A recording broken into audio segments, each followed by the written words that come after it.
TV 24 news ವಾಹಿನಿಗೆ ಸ್ವಾಗತ. ಬಳುಟಗಿಯಿಂದ ಬಸಾಪುರ ಮಾರ್ಗಕ್ಕೆ ತೆರಳುವ ರಸ್ತೆಯಲ್ಲಿ ಬ್ರಿಡ್ಜ್ ಒಂದನ್ನು ನಿರ್ಮಾಣ ಮಾಡುವ ಸಂದರ್ಭದಲ್ಲಿ ಸರಿಯಾದ ರೀತಿಯಲ್ಲಿ ಪೂಲ್ ಹಾಕದೇ ಇರುವ ಕಾರಣಕ್ಕೆ ಮಳೆಯ ನೀರೊಂದು ಊರಿನೊಳಗೆ ಹೋಗಿದೆ. ಮನೆಗಳ ಒಳಗಡೆ ಮಳೆ ನೀರು ತುಂಬಿ ಜನ ಮಲಗೋಕ್ಕೂ ಜಾಗ ಇಲ್ಲದಂತಾಗಿದೆ. ಜನ ಊಟ ಮಾಡೋಕ್ಕೂ ಏನು ಇಲ್ಲದಂತಾಗಿದೆ. ಹಾಗಾದ್ರೆ ಜನ ಏನು ಮಾಡೋದು ಅಂತ ಆತಂಕದಲ್ಲಿ ಇದ್ದಾರೆ. ಇದಕ್ಕೆ ಸಂಬಂಧಪಟ್ಟ ಕಾಂಟ್ರಾಕ್ಟರ್ ಸರಿಯಾದ ರೀತಿಯಲ್ಲಿ ಪೂಲ್ ಅಳವಡಿಸಿಲ್ಲ. ಜನ ಮನೆಗಳು ಉರುಳಿ ಹೋಗುವ ಸಾಧ್ಯತೆ ಕಂಡು ಬರ್ತಾ ಇದೆ. ಸಾರ್ವಜನಿಕರು ರಾತ್ರಿ ಇಡೀ ನಿದ್ದೆಗೆಟ್ಟು ವರ್ಣನ ಆರ್ಭಟಕ್ಕೆ ಬೇಸತ್ತು ಹೋಗಿದ್ದಾರೆ. ಬಾಲಪ್ಪ, ಚುಳಿಗೇರಿ ಮತ್ತು ದ್ರಾಕ್ಷಣೆಂಬ ಬಂಡಿ ಇನ್ನೂ ಹಲವಾರು ಬಡ ರೈತರ ಮನೆಯಲ್ಲಿ ನೀರು ಹರಿದು ಮನೆ ಬೀಳುವ ಸಾಧ್ಯತೆ ಇದೆ.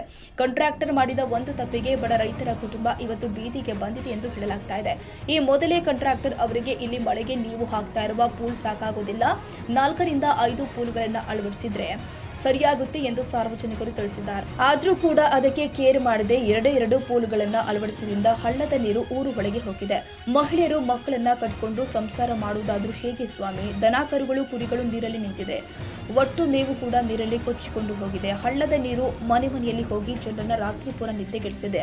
ಒಂದು ಹೊತ್ತಿನ ಊಟಕ್ಕೂ ಕೂಡ ಗತಿ ಇಲ್ಲದಂತಾಗಿದೆ. ಹಾಗಾದ್ರೆ ಇದಕ್ಕೆ ಸರಿಯಾದ ರೀತಿಯಲ್ಲಿ ಹಳ್ಳದ ನೀರು ಮುಂದೆ ಹೋಗ್ಲಿಕ್ಕೆ ದಾರಿ ಮಾಡಿ ನೀರು ಹರಿದ ಮನೆಗಳಿಗೆ ಪರಿಹಾರ ಕೊಡಬೇಕು. ಇಲ್ಲವಾದ್ರೆ ಸಾರ್ವಜನಿಕರು ಉಗ್ರ ಹೋರಾಟ ಮಾಡಲು ಸಿದ್ಧರಿದ್ದಾರೆ ಎಂದು ತಿಳಿದು ಬಂದಿದೆ.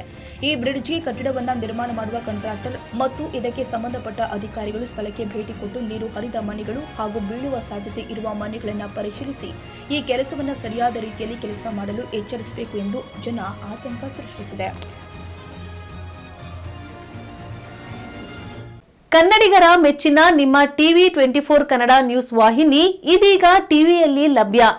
ಕರ್ನಾಟಕ ಮತ್ತು ದೇಶ ವಿದೇಶದ 360 ಡಿಗ್ರಿ ಸುದ್ದಿ ಹಾಗೂ ಉತ್ತರ ಕರ್ನಾಟಕ, ಬೆಳಗಾವಿ, ಬಾಗಲಕೋಟೆ, ಧಾರವಾಡ, ಹಾವೇರಿ, ಗದಗ, ಬಿಜಾಪುರ ಜಿಲ್ಲೆಯ ಕ್ಷಣ ಕ್ಷಣದ ವಿವರವನ್ನ ಪಡೆಯುವುದಕ್ಕೆ ಟಿವಿ 24 ಕನ್ನಡ ನ್ಯೂಸ್ ವಾಹಿನಿಯನ್ನ ಲೈಕ್ ಮಾಡಿ, ವಿಡಿಯೋಗಳನ್ನ ಶೇರ್ ಮಾಡಿ, ಕಮೆಂಟ್ ಮಾಡುವ ಮೂಲಕ ನಮ್ಮ ವಾಹಿನಿಗೆ ಸಹಕಾರ ನೀಡಿ ಮತ್ತು ಚಾನೆಲ್ ಅನ್ನ ಸಬ್ಸ್ಕ್ರೈಬ್ ಮಾಡಿ. Thank you.